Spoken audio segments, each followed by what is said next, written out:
The call came at 3:47 a.m. on a Tuesday.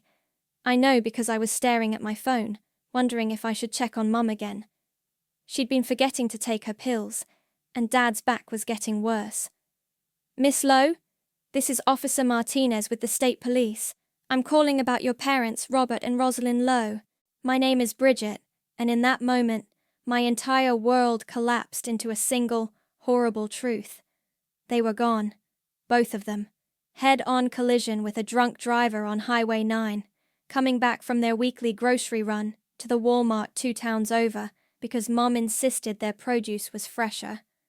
"They didn't suffer," the officer said, like that was supposed to help.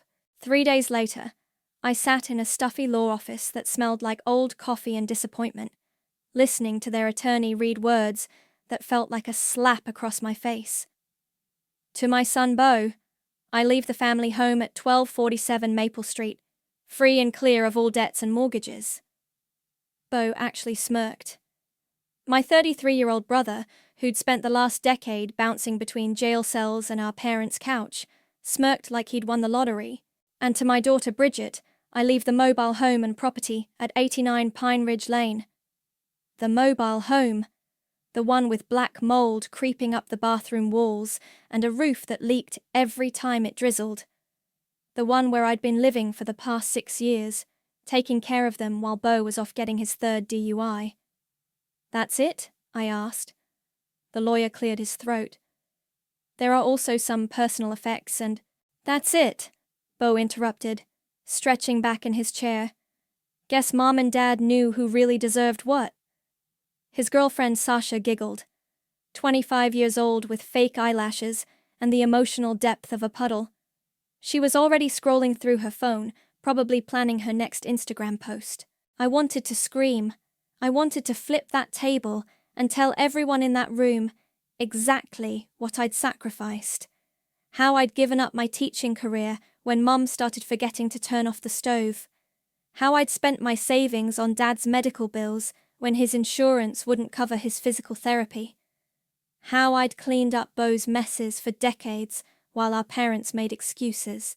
"Boys are just like that," Mom used to say whenever Beau would stumble home drunk or get fired from another job. "He'll figure it out." But I didn't scream. I signed the papers with a steady hand and walked out of that office with my dignity intact, even if my heart was shattered. That night, Sasha posted a video on TikTok, her and Beau dancing in what used to be my childhood bedroom, champagne glasses in hand. The caption read, "Life upgrade, new house, new vibes. Blessed inheritance, living my best life." I watched it 17 times before I threw my phone across the room. For 2 weeks, I moved through the motions of grief like a zombie. I cleaned out their house while Beau and Sasha moved their stuff in. I organized the funeral while Beau nursed a hangover. I paid for the flowers while he complained about the cost of the reception. "You're so good at this stuff, Bridge," he said, patting my shoulder like I was a helpful employee. "Mom always said you were the responsible one." Responsible. That's what I got for 36 years of putting everyone else first. A moldy trailer and the title of Responsible One. I was packing up the last of Mum's things from the mobile home when I found it. A shoebox shoved way back under her mattress, behind the dust bunnies and forgotten socks. Inside were old photos, some jewelry I'd never seen her wear, and a manila envelope with my name written in Dad's careful handwriting. My hands shook as I opened it. Inside was a single document. A property deed, for 1247 Maple Street, with my name on it, not Beau's, mine. The deed was dated 15 years ago, right after Dad's first heart attack. Before Mom started forgetting things, before Beau's problems became everyone else's problems. I read it 3 times before it sank in. The house, their house, Beau's house, was legally mine. Had always been mine. And that's when I knew. I wasn't just forgotten. I was given a chance to remember who I really was. The next morning, I drove straight to the county land office. My hands were still shaking, but this time it wasn't from grief. "I need to verify ownership of a property," I told the clerk, sliding the deed across the counter. She typed something into her computer, squinted at the screen, then looked back at the deed. "Yep, that's legitimate. Property's been in your name since 2009. You're the legal owner, even though there was a will that said otherwise." "Mom, wills can't override property deeds. If your name's on the deed and it's properly filed, the house is yours. Period." I sat in my car for 20 minutes after that, staring at the deed. Then I called the only lawyer I knew. Mohammed Wilkins had handled my parents' estate planning years ago, back when Dad was still sharp, and Mum remembered to pay bills. His office was small but clean, with law books that looked actually used instead of just decorative. "Bridget," he said, standing up when I walked in. "I'm so sorry for your loss. How are you holding up?" "I found something." I placed the deed on his desk. "Is this real?" Mohammed put on his reading glasses and studied the document carefully. He pulled out a file, cross-referenced some numbers, then looked up at me with raised eyebrows. "This is ironclad," he said quietly. "Your father transferred the property to you in 2009. It's been legally yours for 15 years. But the will was written later, but it can't give away property that wasn't your parents' to give. Technically, Beau has no legal claim to that house." I felt something shift inside my chest, like a door I'd forgotten existed suddenly swinging open. "What are my options?" Mohammed leaned back in his chair. "Well, you could sell it. You could move in. You could evict the current occupants." He paused. "What do you want to do?" Before I could answer, my phone buzzed, a notification from Instagram. Sasha had posted another video, this time of her and Beau in the kitchen, making breakfast. The caption read, "Sunday morning vibes in our forever home. Beau's making his famous pancakes. Couple goals. New beginnings. Our forever home. Famous pancakes." Beau couldn't even make toast without burning it. "I want to sell it," I said. Mohammed nodded slowly. "I can help with that. Do you want to give them notice first? How much notice am I legally required to give?"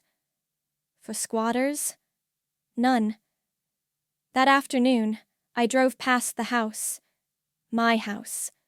Beau's truck was in the driveway next to Sasha's little red car. Music was playing loud enough that I could hear it from the street.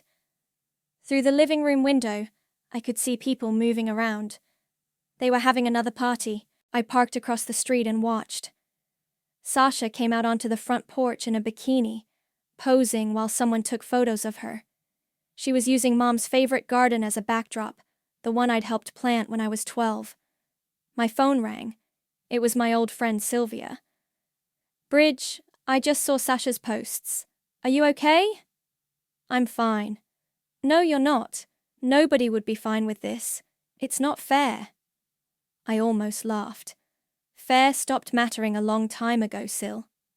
"What are you going to do?" I watched Beau stumble onto the porch with a beer in his hand, even though it wasn't even 3 o'clock. He grabbed Sasha around the waist, and they started dancing to whatever music was blasting inside. "I'm going to remember something Mom used to tell me when I was little," I said. "What's that?" "She used to say that patience was a virtue, but timing was everything." That evening, I called Mohammed back. "I've been thinking about what you said, about selling." "Okay. Do you want me to start looking for a realtor?" "Actually, I was wondering about something else. How quickly could we close if we found the right buyer?" "With cash? If everything's in order? 2 weeks? Maybe less." "Why?" I pulled up Sasha's latest post. She was giving a house tour now, showing off their master bedroom, their walk-in closet, their ensuite bathroom. The comments were full of heart-eye emojis and congratulations. "I think I know someone who might be interested in a quick sale." Mohammed was quiet for a moment.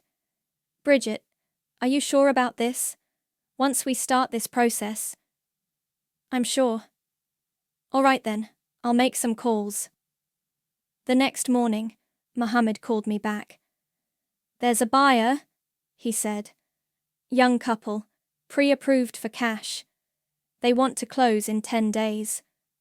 I looked out my trailer window at the house across town, where my brother was probably still sleeping off last night's party. Perfect. The closing was scheduled for Thursday morning at Mohammed's office. I sat across from the buyers, Jake and Emma, a young couple who reminded me of myself at their age, full of hope and plans for the future. We're so excited, Emma said, signing document after document. We've been looking for months, and when we saw the listing, we knew it was perfect. It's a good house, I said, my voice steadier than I felt. Someone will be very happy there. Jake handed me a cashier's check. More money than I'd ever seen at once, enough to start over completely. Thank you so much for accepting our offer, he said. We know there were other interested parties. I shook their hands and walked out of that office feeling like I was floating. The house was sold. In 6 days, Jake and Emma would have the keys. That afternoon, I drove to Sylvia's house. I hadn't been there in months, not since before Mom got really bad. Sylvia answered the door with flour in her hair and a surprised smile. Bridge! What are you doing here? I need to tell someone what I just did, and you're the only person who won't think I've lost my mind. She led me to her kitchen and poured 2 cups of coffee while I explained everything. The deed, the lawyer, the sale. Holy shit, she said when I finished. You sold the house? While they're living in it? It was never their house. But they don't know that. They're about to find out. Sylvia stared at me for a long moment, then started laughing. Oh my God, Bridge. It's about damn time someone made them pay. I'm not trying to hurt anyone, I'm just taking what's mine. After 36 years of being walked on, honey, you're not hurting anyone, you're saving yourself. On my way home, I stopped at the grocery store and ran into Zara, the neighbor who lived next door to my parents for 20 years. She was in the produce section, squeezing avocados. Bridget, dear, how are you holding up? I'm okay, Zara, thank you. I saw that girl posting all those pictures online. Seems a bit much, doesn't it? It's fine. Zara picked up a tomato, examined it closely. You know, your parents used to talk about you all the time, especially your mother, toward the end. What do you mean? She'd come over for coffee sometimes, when your father was napping. She'd say things like, I hope Bridget knows how much we appreciate her. And, Bridget should have the house one day. She's the one who earned it. My chest tightened. She said that? More than once. I always wondered why they didn't put that in writing somewhere.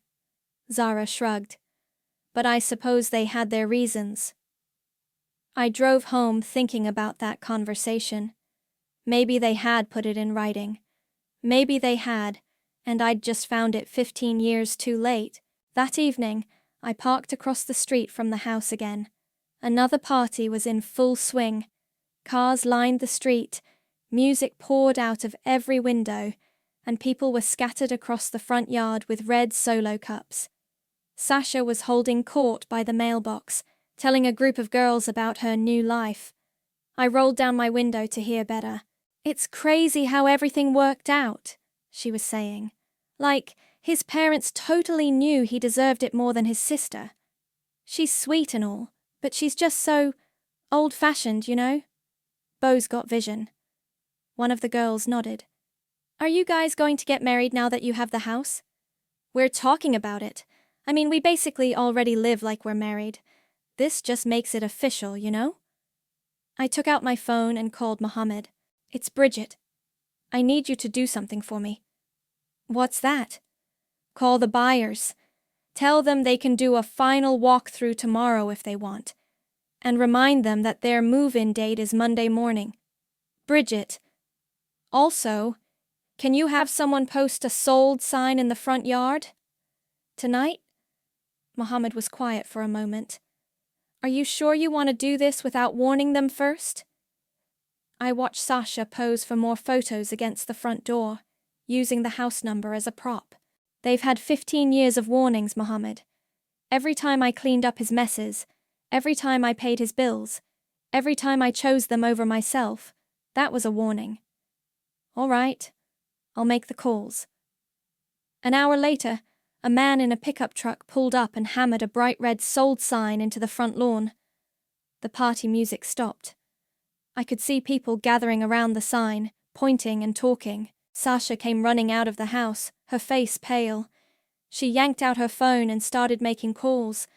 I started my car and drove away, but not before I saw Bo stumble out onto the porch, beer still in hand, staring at that sign like it was written in a foreign language.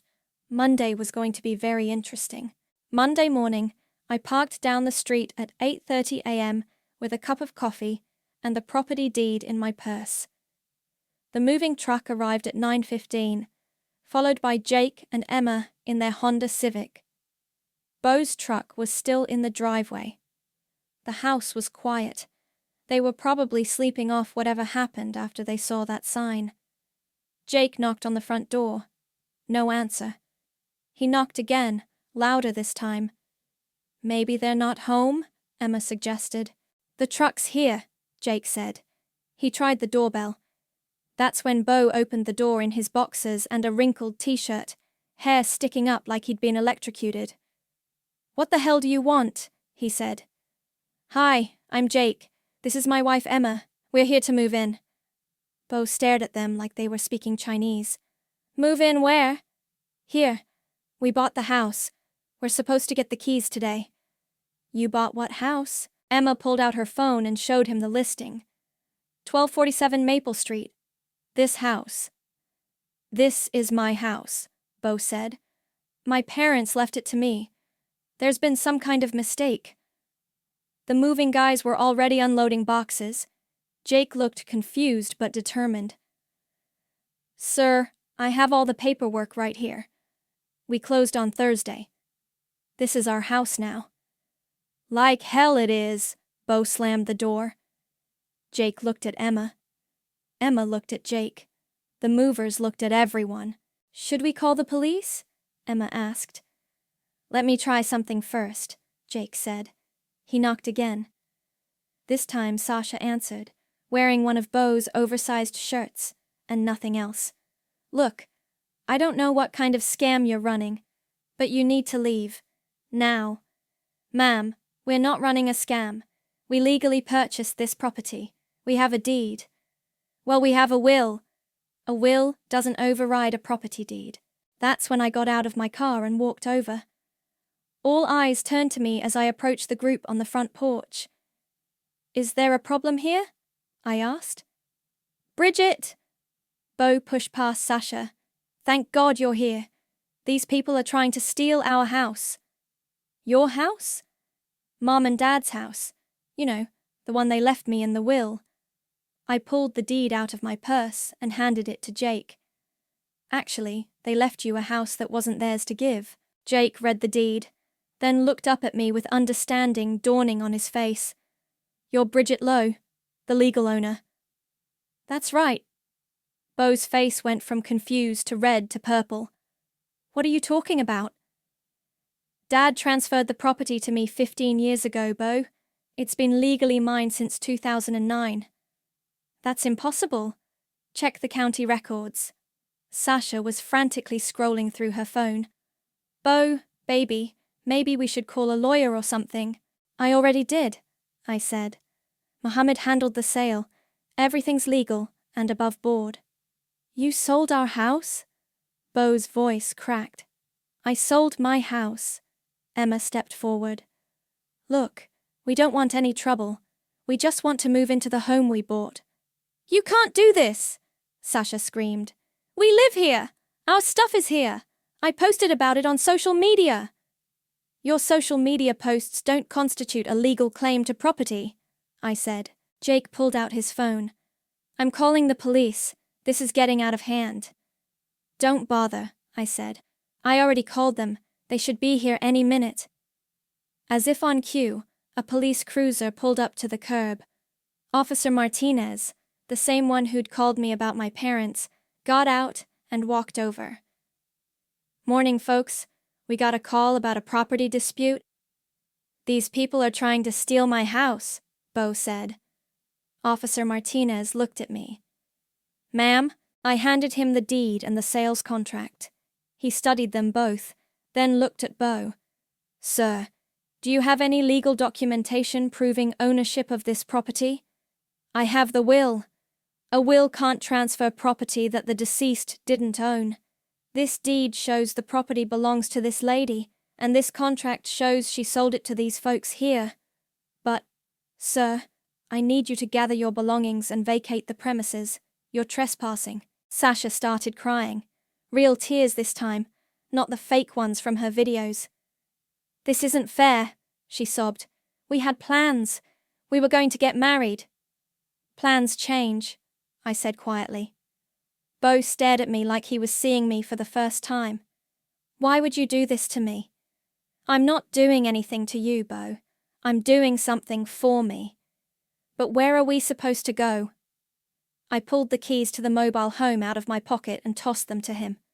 "Welcome to Pine Ridge Lane." Officer Martinez escorted them off the property 20 minutes later, Bo carrying a garbage bag full of clothes and Sasha clutching her makeup case like it was a life preserver. As they reached the sidewalk, Sasha turned around one last time. "I'm not staying in some nasty trailer with your broke-ass sister," she screamed at Bo, then stormed off toward her car. Bo stood there watching her drive away, still holding that garbage bag, looking smaller than I'd ever seen him. "Your party's over, little brother." The calls started that night. My phone rang at 11:47 p.m. "You bitch! You fucking bitch! How could you do this to me?" I hung up. It rang again 2 minutes later. "Bridge, please, you have to fix this. There's mold in this place. The toilet doesn't work right. Please." I turned my phone off and went to bed in my hotel room. I'd checked in for a few nights while I figured out my next move. The money from the house sale meant I could afford to take my time. The next morning, I had 17 missed calls and 12 voicemails. I deleted them all without listening, but the calls kept coming. From different numbers now. He was probably using other people's phones. I finally answered one on Wednesday. "What, Bo? Why won't you talk to me?" "I'm talking to you now. You know what I mean. We need to figure this out." "There's nothing to figure out. You have a place to live. I have a place to live. We're even." "Even? Even? You stole my inheritance." "I took what was legally mine." "That's not..." His voice broke. "Mom and Dad wanted me to have that house." "If they wanted you to have it, they wouldn't have signed it over to me 15 years ago." The line went quiet for so long I thought he'd hung up. "I don't understand," he finally said. "I know you don't." Thursday afternoon, Zara called me. "Bridget, honey, I hate to bother you, but your brother is causing some problems over here." "What kind of problems?" "He's been throwing things. Broke a window yesterday. Mrs. Patterson across the street said he was yelling at her cat, and the smell..." "What smell?" "I think he's been burning trash in the backyard. The whole neighborhood reeks." I drove over to Pine Ridge Lane. The mobile home looked worse than when I'd lived there. Garbage bags were piled by the front steps, and there was a black scorch mark in the grass where he'd apparently been having bonfires. I knocked on the door. No answer. I knocked harder. "Bo, I know you're in there." The door opened. He looked terrible, unshaven, wearing the same clothes from Monday, eyes bloodshot. "What do you want?" "Zara says you're bothering the neighbors." "Zara can mind her own damn business." "This is her business when you're burning trash and breaking windows." "It's my property now, isn't it? I can do what I want." "Not if it affects other people." He laughed, but there was no humor in it. "Right. Like you cared about affecting other people when you sold my house." "Your house?" "You know what I mean." I stepped inside. The place was a disaster. Empty beer cans everywhere, dishes piled in the sink, something that might have been food rotting on the counter. Bo, you can't live like this. Why not? It's all I deserve, right? The family fuck-up gets the family dump. That's not, isn't it? He kicked an empty pizza box across the floor. 33 years old and I'm living in a trailer because my sister decided to get revenge. This isn't about revenge. Then what's it about? I looked around the room, trying to find the right words. On the coffee table, I spotted something that made my chest tight. A framed photo of our family from when we were kids. Mum, Dad, Bo, and me at some long-forgotten Christmas morning. Do you remember when Dad tried to make you get a job at the hardware store? I asked. What does that have to do with anything? You were 19. He said you needed to learn responsibility. But Mom called Mr. Henderson and told him not to hire you because you weren't ready. So, Dad was trying to help you grow up, and Mom was trying to protect you from growing up. And I was 22, working 2 jobs to pay for community college while living at home to help with bills. Bo sat down heavily on the couch. I didn't ask you to do that. I know. But I did it anyway. Just like I didn't ask to give up my teaching career to take care of them, but I did it anyway. Just like I didn't ask to spend my savings on Dad's medical bills, but I did it anyway. So this is payback? I walked over to the window and looked out at the house across town where Jake and Emma were probably hanging pictures and planning their future. No, Bo. This is me finally putting myself first. My phone buzzed. A text from an unknown number. Saw the news about your brother. Karma's a bitch, huh? Sasha. I showed him the text. He read it and threw my phone across the room. She won't even answer my calls, he said quietly. I'm sorry. Are you? Are you really sorry, or are you just saying that? I picked up my phone. The screen was cracked, but it still worked. I'm sorry you're hurting. I'm not sorry for what I did. Same thing. No, it's not. I headed for the door, then stopped. Clean this place up, Bo. The neighbors don't deserve to suffer because you're angry at me. And if I don't, then you'll find out what happens when the city gets involved.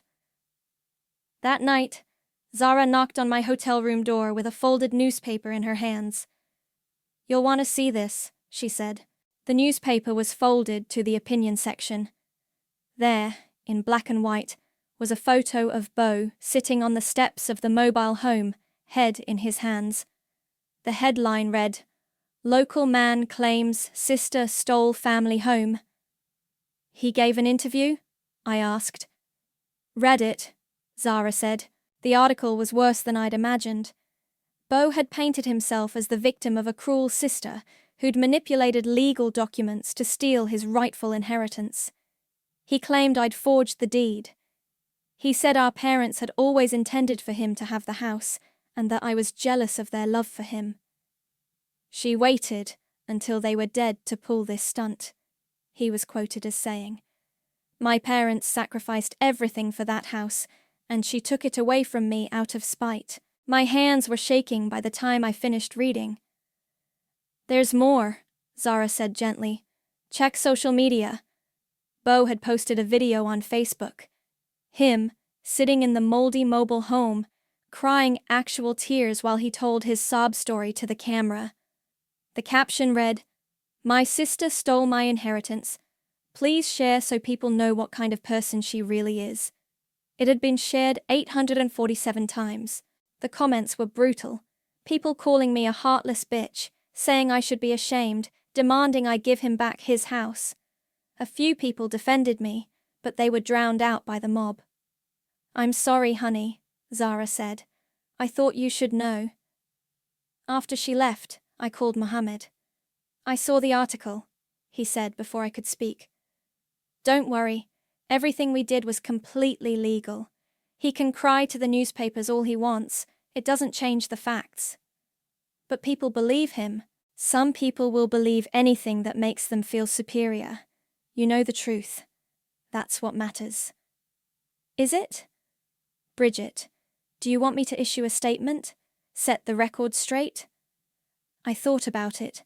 I could fight back, tell my side of the story, make Beau look like the irresponsible man-child he was. But what would that accomplish? No, I said. Let him have his 15 minutes. The next day, I drove to the Sunset Motel on the other side of town. I'd heard through the grapevine that Sasha was working there now. I found her behind the front desk, looking tired and wearing a uniform that had seen better days. Well, well, she said, when she saw me. If it isn't the house thief herself. Hello, Sasha. Come to gloat? Actually, I came to ask how you're doing. She laughed bitterly. How do you think I'm doing? I'm working at a motel for $8 an hour while my ex-boyfriend cries on the internet about how mean his sister is. You broke up? The minute he couldn't give me the life I wanted, yeah. Turns out karma isn't just a bitch, it's punctual. I'm sorry things didn't work out. Are you? Because from where I'm sitting, you got exactly what you wanted. Beau's miserable, I'm gone, and you're sitting pretty with all that house money. Is that what you think I wanted? Sasha leaned back in her chair. Wasn't it? I looked around the motel lobby.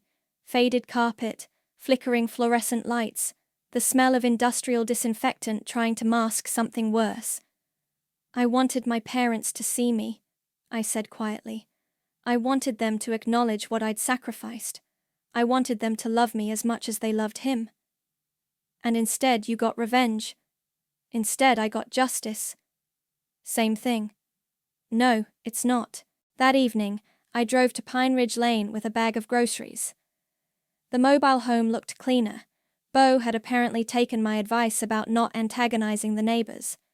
I knocked on the door. Bridge? He opened it cautiously. What are you doing here? Bringing you food. I don't want your charity. It's not charity. It's groceries. He stepped aside and let me in. The place was still messy, but the trash was gone, and someone had done the dishes. Why?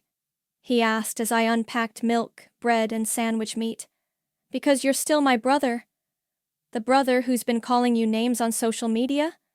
The brother who's hurting. He sat down at the small kitchen table and put his head in his hands. I don't understand any of this, Bridge. I don't understand why they gave you the house. I don't understand why you sold it. I don't understand why Sasha left. I don't understand anything. I sat down across from him. Beau, can I ask you something? What? In all the years I took care of Mom and Dad, did you ever wonder what I wanted? What I was giving up? He looked up at me with red-rimmed eyes. I thought you wanted to take care of them. Why would you think that? Because you were good at it. Because you never complained. Because... He trailed off. Because what? Because Mum always said you were the strong one. We sat in silence for a moment. I don't hate you, Beau, I said finally. But I love myself now. That's the difference. He started crying then. Not the performative tears from his video, but real, ugly sobs. Why do you hate me? He whispered. Before I could answer, there was a knock at the door. Zara stood at the door holding a manila envelope, her face serious. I'm sorry to interrupt, but this couldn't wait. Beau wiped his eyes with his sleeve. What now? I found this in your mother's things, Zara said, looking at me. She gave me a box of papers to hold on to about 6 months before she died. Said if anything happened to her, I should go through them and make sure important things got to the right people. She handed me the envelope. My name was written on it in Mom's shaky handwriting. I've been going through everything slowly, and I found this today. I think you need to read it. My hands trembled as I opened the envelope. Inside was a single sheet of paper, handwritten in Mom's careful script. The date at the top was from 2 months before she died. Read it out loud, Beau said quietly. I cleared my throat and began. To the editor of the Millfield Gazette, I am writing to submit this piece for your consideration, though I may not have the courage to send it. My name is Rosalind, and I am dying. Not from any disease, but from the weight of my own mistakes. I have 2 children, and I have failed them both in different ways. My son Beau has never learned to stand on his own because I never let him fall. Every time life tried to teach him a lesson, I stepped in and cushioned the blow. I told myself I was protecting him, but I was really protecting myself from watching him struggle. My daughter Bridget has never learned to put herself first because I never showed her she mattered as much as everyone else. Every time she tried to build her own life, I asked her to sacrifice it for family. I told myself she was strong enough to handle it, but I was really just taking advantage of her love. Bridget gave up her teaching career to take care of us. She gave up her savings for her father's medical bills. She gave up her 20s and 30s to make sure we were comfortable. And what did we give her in return? A moldy trailer, and the expectation that she should be grateful for it. I know what people will think when they read our will. They'll think Beau deserved the house because he's a man, or because he's the baby, or because we loved him more. But the truth is, we gave him the house because we knew he couldn't survive without help. We gave Bridget the trailer because we knew she could make something out of nothing. That's not love, that's cowardice. I've done something to make it right. 15 years ago, when Robert had his first heart attack, we transferred the house into Bridget's name. We told ourselves it was for tax purposes, but really, we knew she was the one who deserved it, the one who earned it. I hope she finds the deed. I hope she uses it. I hope she finally puts herself first. Bridget, if you're reading this, I'm sorry. I'm sorry we took your strength for granted. I'm sorry we mistook your kindness for weakness. I'm sorry we loved you less loudly than we should have. You don't owe us anything. You never did. Love, Mom. The paper fluttered from my hands to the floor. Beau picked it up and read it again, his lips moving silently. She never sent this, Zara said softly. It was in an envelope addressed to the newspaper, but never mailed. Why didn't she just tell me? I whispered. Maybe she was ashamed, Zara said. Maybe she thought it was too late. Beau set the letter down on the table and looked at me. She knew, he said. She knew the whole time that you deserved the house. Beau, no, let me finish. His voice was steadier now. She's right about everything. About me never learning to stand up. About you always putting everyone else first. About all of it. I felt tears starting, but I pushed them back. I didn't know about the deed when I sold the house, I said. I didn't know about this letter. I was so tired of being invisible. You were never invisible to them, Beau said. They just didn't know how to show it. That doesn't make it hurt less. I know. We sat in silence for a while. Finally, Zara cleared her throat. There's something else, she said. I've been getting calls from reporters about the story Beau told. They want to interview you, Bridget. I don't want to talk to reporters. Maybe you should, Beau said quietly. Maybe people should know the truth. What truth? That our parents were human? That they made mistakes? That families are complicated? That you're not the villain I made you out to be? I looked at him, really looked at him. For the first time in years, he seemed like the little brother I remembered from childhood, before the drinking and the arrests and the entitlement. I need some air, I said. I walked outside and stood in the small yard, looking across town toward the house where I'd grown up, where Jake and Emma were probably having dinner, making plans, building a life. Beau followed me out. Bridge? Yeah? I'm going to call that reporter back. Tell them I lied. You don't have to do that. Yes, I do. He was quiet for a moment. Then, what are you going to do now? I pulled out my phone and scrolled to the real estate app I'd downloaded earlier. I'm going to list this place, I said.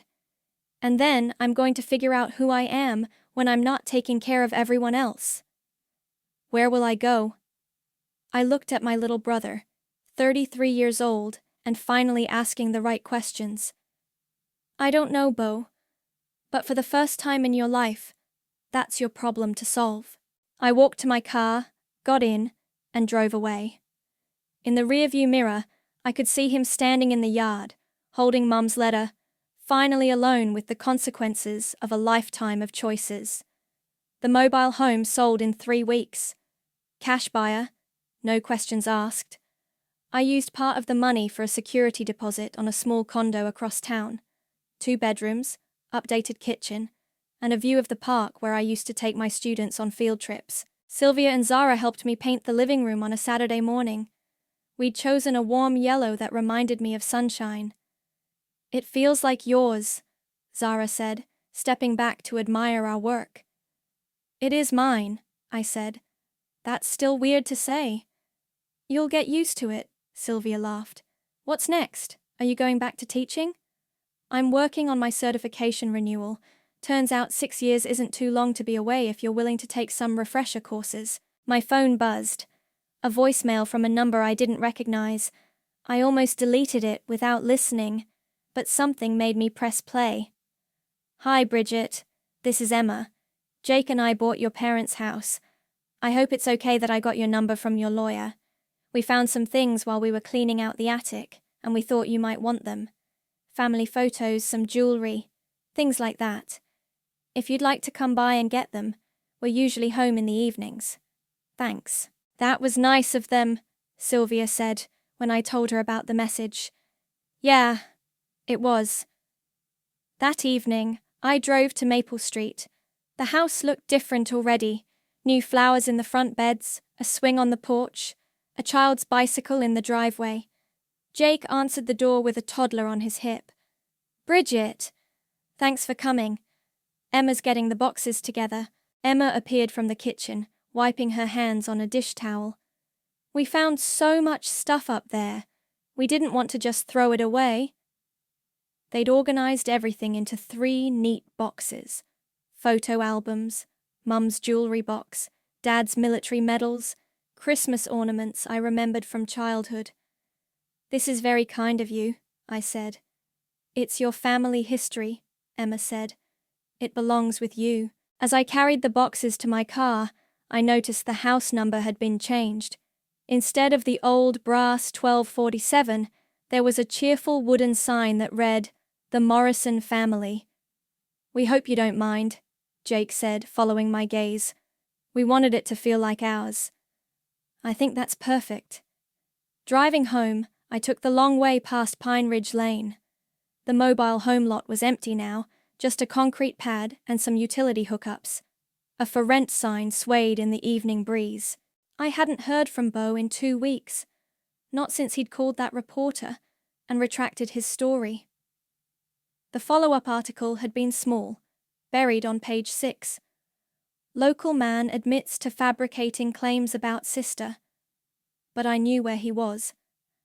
Zara had mentioned seeing him at the grocery store where he'd gotten a job stocking shelves on the night shift. He was living in a studio apartment above the hardware store, the same place Dad had tried to get him hired 15 years ago. When I got home, I opened the first box Emma had given me. On top was a photo album I'd never seen before.